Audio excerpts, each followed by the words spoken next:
बच्चों, हमने यहाँ तक पढ़ा कि परशुराम ने लक्ष्मण को धमकाया था कि और अपने बारे में बताया था कि मैं कौन कौन हूँ, और कहा था कि क्यों ज्यादा बोल करके अपने माता पिता को चिंता के वश में कर रहा है।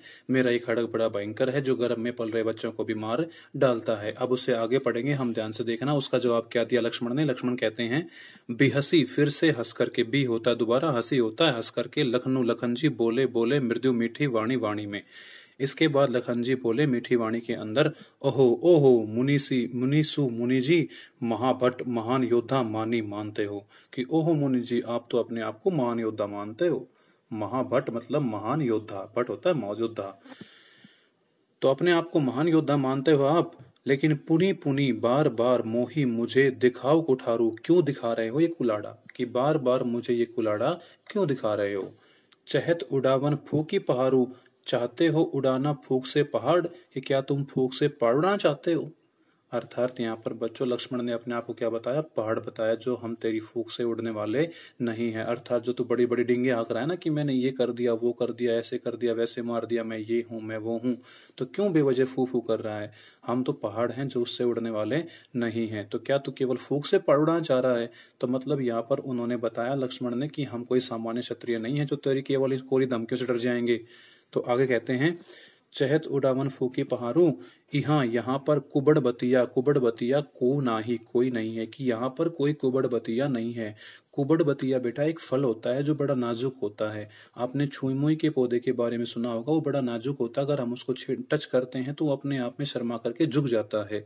तो ऐसे ही कह रहा है वो भी कि यहाँ पर कोई भी कुबड़ बतिया नहीं है, मतलब यहाँ पर कोई नाजुक चीज नहीं है, यहाँ पर कोई नाजुक आदमी नहीं है। जो तर्जनी देखी मरी जाही, जो केवल तुम्हारी तर्जनी को देख करके ही मर जाएगा। तर्जनी होता है बेटा हमारा जो ये हाथ होता है ना, जिसमें हमारी पांचों उंगलियां होती हैं। हमारी जो ये उंगली होती है अंगूठे के पास वाली, दूसरे वाली, जिसमें हम चैलेंज के रूप में ऐसे यूज करते हैं, तो कहते हैं वही उंगली तर्जनी कहलाती है। तो कहता है कि यहाँ पर कोई इतना कमजोर व्यक्ति नहीं है, इतना नाजुक व्यक्ति नहीं है कि जो तुम्हारी तर्जनी देख करके ही मर जाएगा, कि तुम्हारी इस उंगली को देख करके ही क्या होगा, मर जाएगा। मतलब हम केवल तुम्हारी धमकियों से डरने वाले नहीं हैं। हाँ, हमने क्यों कही बात सुनो। देखी कुठारू, देखा कुठार, कुठार बताया मैंने बार बार आपको, खड़ग कुलाड़ा, मैंने तेरे पास कुलाड़ा देखा। सरासर, सरासन होता है बेटा धनुष, जिसमें से सर चले, सर होते हैं बाण। तो देखा मैंने तेरे पास कुठार मतलब कि खड़ग, सरासन, धनुष, बाणा, बाण। कि मैंने तेरे पास ये तीन चीजें देखी, कुठार, धनुष, बाण। मैं कछु कहा सहित अभिमाना, मैंने कुछ कहा तुमसे अभिमान के साथ। क्योंकि मैंने तुमको क्या समझा, मैंने समझा तुमको क्षत्रिय, क्योंकि यही बाणा जो होता है वो क्षत्रिय धारण करते हैं। धनुष बाण और कुलाड़ा किसके पास होता है, क्षत्रियों के पास होता है। ये क्षत्रियों की वेशभूषा होती है। इस कारण मैंने तेरे को क्षत्रिय समझा और तेरे साथ अभिमान से बातें की, क्योंकि एक क्षत्रिय दूसरे क्षत्रिय से अभिमान के साथ बातें करता है। लेकिन अब मैं समझ गया, भृगुसुत, भृगु का बेटा, कि भृगु का तो तू बेटा है। भृगु मैंने पहले बताया था, उनके वंश में जो एक आदमी रहा उनका नाम था कि भृगु का बेटा, भृगु के वंश का समझ करके, बेटा समझ करके, समझी समझ करके, जनेऊ, और जनेऊ बिलोकी देख करके, तेरा जनेऊ देख करके। ब्राह्मण लोग जो होते हैं बेटा, वो अपने कमर के ऊपर एक जनेऊ पहनते, सफेद रंग का धागा पहनते हैं, उसको जनेऊ बोलते हैं, जो ब्राह्मणों की पहचान होती है।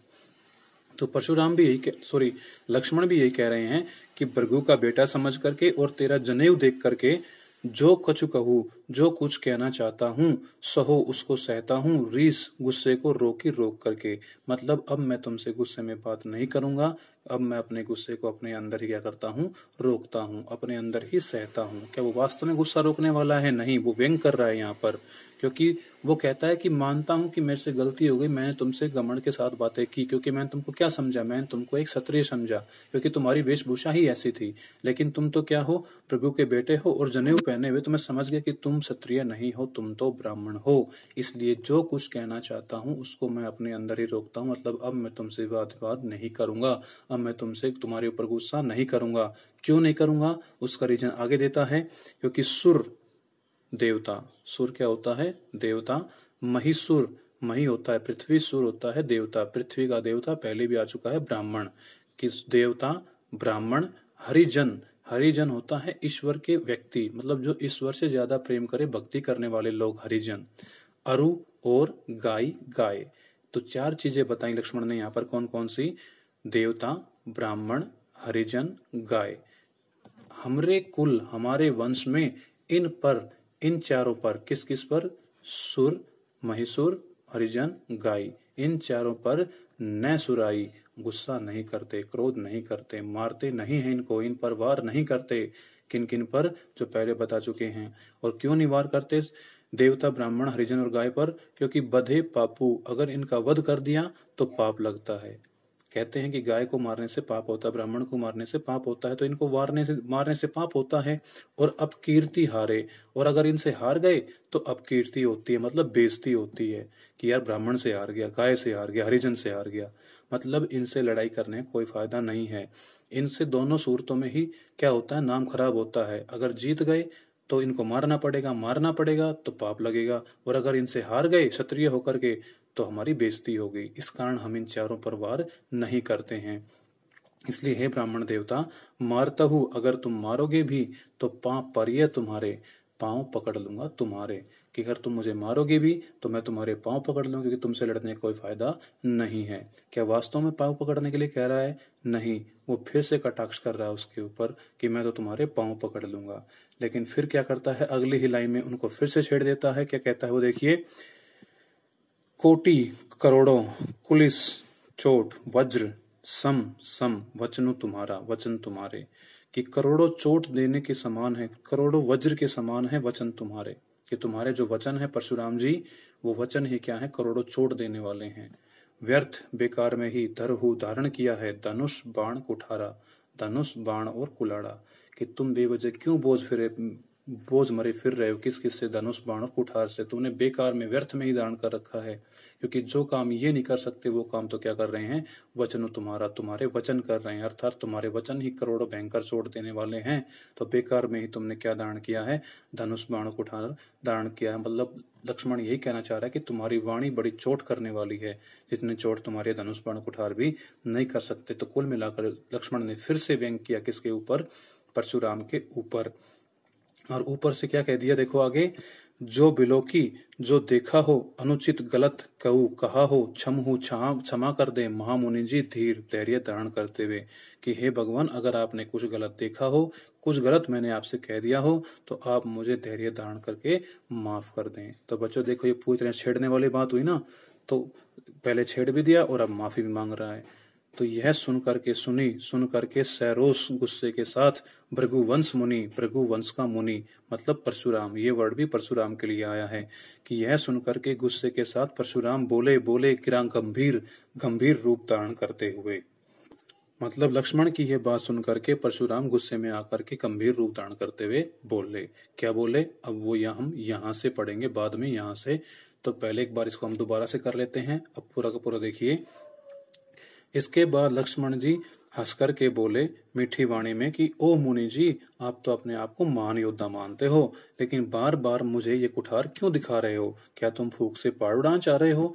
मैं आपको बता दूं कि यहाँ पर कोई कुबड़बतिया नहीं है, यहाँ पर कोई साधारण या नॉर्मल या सामान्य नाजुक व्यक्ति नहीं है जो तुम्हारी इस तर्जनी उंगली को देख करके ही मर जाएगा। हाँ, मैंने तुम्हारे पास कुठार देखा, धनुष देखा और बाण देखा, इस कारण मैंने समझा तुम क्षत्रिय हो। इसी कारण मैंने कुछ बातें तुमसे अभिमान के साथ की, क्योंकि एक क्षत्रिय दूसरे क्षत्रिय के साथ अभिमान से बातें करता है। लेकिन तुम निकले ब्राह्मण, क्योंकि भृगुसुत, तुम भृगु के बेटे हो, भृगु ब्राह्मण था तो तुम भी क्या हो? ब्राह्मण हो। इसलिए भृगु का बेटा समझ करके और तुम्हारा जनेऊ देख करके जो मैं कुछ कहना चाहता हूँ कि मैं समझ गया तुम ब्राह्मण हो, मैं जो कुछ कहना चाहता हूँ उसको, उस गुस्से को, उस रीस को सहता हूँ, रोक करके उस गुस्से को अपने अंदर ही रोक करके उसको सहन कर लेता हूँ। क्योंकि सुर, देवता, महिषुर, ब्राह्मण, हरिजन और गाय के ऊपर हमारे कुल में इन पर कोई प्रहार नहीं करते, क्योंकि अगर इनको मार दिया तो वध मतलब पाप लगता है, और अगर इनसे हार गए तो बेइज्जती होती है। इसलिए अगर तुम मुझे मारोगे भी तो मैं तुम्हारे पांव पकड़ लूंगा। लेकिन एक बात कहना चाहता हूँ कि करोड़ों चोट देने वाले हैं तुम्हारे वचन ही, तुम बेकार में ही धनुष बाण कुठार धारण करते हो। और हे मुनि जी, अगर आपने मैंने कुछ गलत कहा हो, अगर आपने कुछ गलत सुना हो, तो मुझे धैर्य धारण करके क्या कर दें? माफ कर दें। यह सुन करके गुस्से के साथ भृगुवंश का मुनि मतलब परशुराम बोला गंभीर रूप धारण करते हुए। अब क्या बोला बच्चे, हम आगे पढ़ेंगे।